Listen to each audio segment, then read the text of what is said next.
तो भगीरथ ने सोचा 3 पीढ़ी से हमारे वंशज जो है गंगा लाने के लिए प्रयत्न किया, लेकिन गंगा जी लाना किसी से संभव नहीं हुआ। लेकिन मैं जब तक गंगा जी को नहीं लाऊंगा तब तक मैं लौटूंगा नहीं करके वो हिमालय में जा करके तपस्या करने के लिए बैठता है।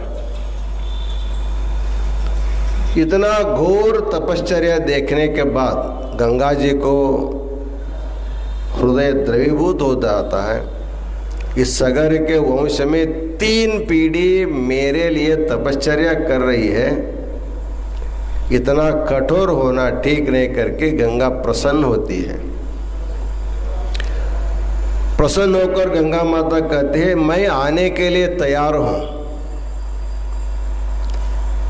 मैं ब्रह्मा जी के कमंडलों से जब नीचे उतरूंगी, नीचे गिर जाऊंगी, तो सीधा सोधा जो भूलोक है ना सीधा पाताल में चला जाएगा। इसलिए मुझे धारण करने वाला एक अपार शक्तिशाली एक दिव्य शक्ति मुझे चाहिए, तब तक मैं नहीं आ सकती। तब नारद से वहाँ आया, नारद से पूछा गया अब कौन कर सकता है। नारद ने कहा भगवान शिव ही गंगा जी को धारण कर सकता है। तब भगवान शिव को प्रसन्न करने के लिए भगीरथ तपश्चर्या करता है। तो भगीरथ के तपश्चर्या से भगवान शिव जी जो है प्रसन्न हो जाते हैं। कहते हैं ठीक है, गंगा जी का जितना भी वेग होगा उसको मैं सहन कर सकता हूँ। तो भगवान शिव तैयार हो गए। उस समय आकाश से, देवलोक से गंगा जी नीचे जब गिरती है, इतना जोर से गिरती है, उनको भी संदेह था भगवान शिव मुझे धारण नहीं कर सकता, ऐसा अहंकार भी गंगा जी को थी।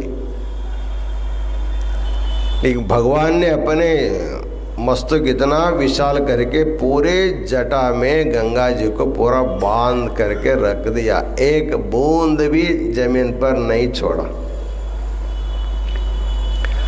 तो भगीरथ ने कहा रे मैं जिसके लिए गंगा को अपने पूर्वजों लाने के लिए तपश्चर्या किए भगवान, आप अपने जटा में बांध के रखेंगे तो मेरे पूर्वजों को उद्धार कैसे होगा।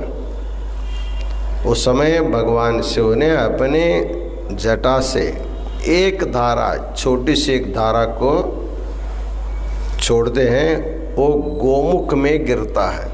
आजकल हम लोग जो गंगोत्री जो कहते हैं, अर्थात गंगा जी का जो उगम स्थान जो कहा जाता है, गोमुख भी कहते हैं, गंगोत्री भी कहा जाता है, वहाँ वो गिरती है।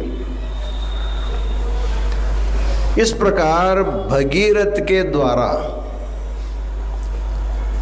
स्वर्ग में रहने वाली गंगा को भगीरथ अपने तपश्चर्या के कारण उसको भूलोक में लाने के कारण उसका नाम हुआ भागीरथी। भगीरथ के द्वारा लाया गया, उसका नाम हो गया भागीरथी।